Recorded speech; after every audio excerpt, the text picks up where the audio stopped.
Hey friends, welcome back to the ScrapbookPal YouTube channel. My name's Safia and today I'm going to be sharing a card I made using Honeybee's Postmarked stamp set. The stamp set is so adorable, you guys. It has like the cutest little wax seals in the corner.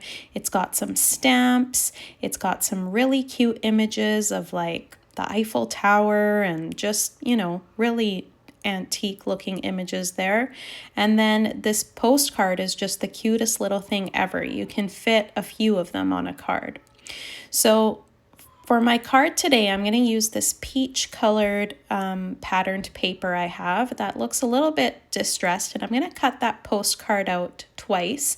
And then I'm going to use my postage die there, or rectangle die, and I'm going to use this pink paper to cut that out.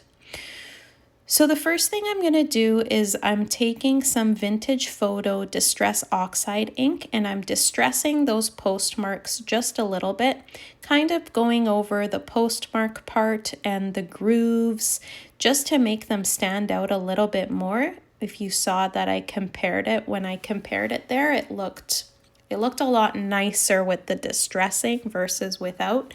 And I think that's kind of what the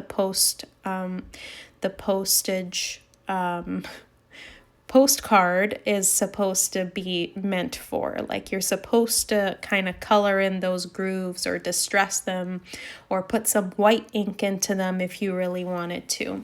I'm doing the same thing on the edges of that giant rectangle just to make that look a little bit distressed on the ends too.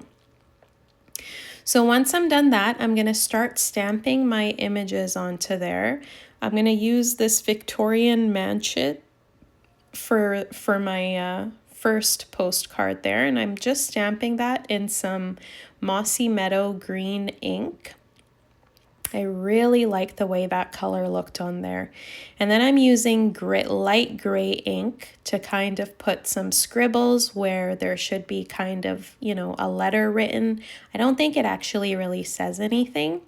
Then I'm taking my cherry cobbler ink and I'm stamping a wax seal right in the corner where it says place your stamp here.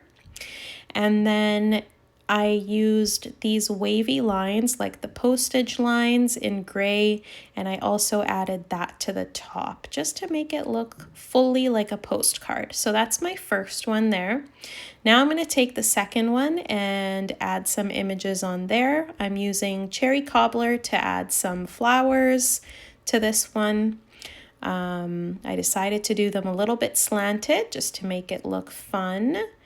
And then for my stamp, this time I decided to use a stamp, and I think it says there, or is it the flower one? I can't even really see it. Anyways, I used a stamp for that, and then I took the arrows stamp and I stamped that 3 times just to make that look a little bit fun over there. And then for the squares on this one, I'm going to use the special delivery stamp, and I'm going to put that right in the center. And I thought that still looked kind of plain, so I took the Honeybee stamp and I stamped a couple of those on this postcard as well. For my greeting, I'm using Life is Better Together. I'm actually using this card for an anniversary, and so I thought that would be a nice greeting. I'm going to just emboss that with some white embossing powder. So I'm just putting the embossing powder on, and now I'm just going to heat it to get that embossed onto the maroon cardstock.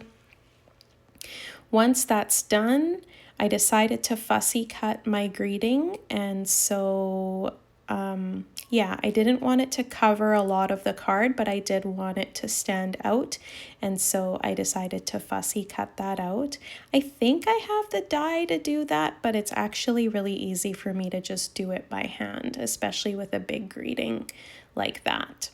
So now we're just going to go ahead and put the card fully together. I'm using some vanilla cardstock instead of white, just kind of, if I used white, it would be really stark with these colors. And so I have some crumb cake cardstock, and I'm going to layer that on top of my Very Vanilla. And then I'm going to take my giant rectangle, the pink one, and I'm going to put that on with some dimensionals.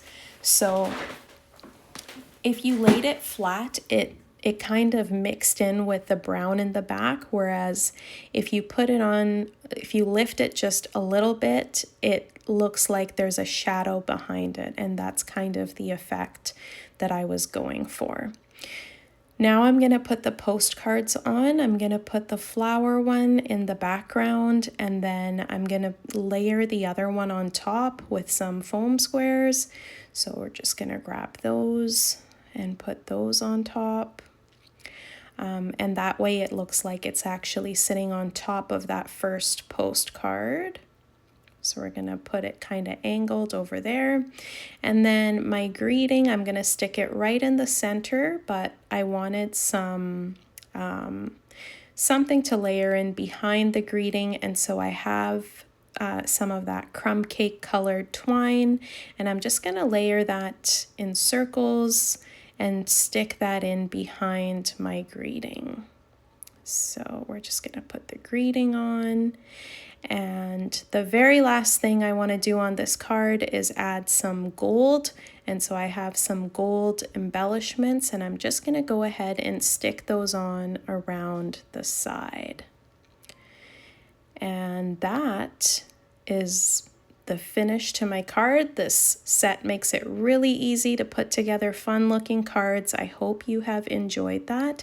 If you have, consider subscribing to the ScrapbookPal YouTube channel, and here are a couple of extra videos if you want to keep watching. Have a good day. Bye.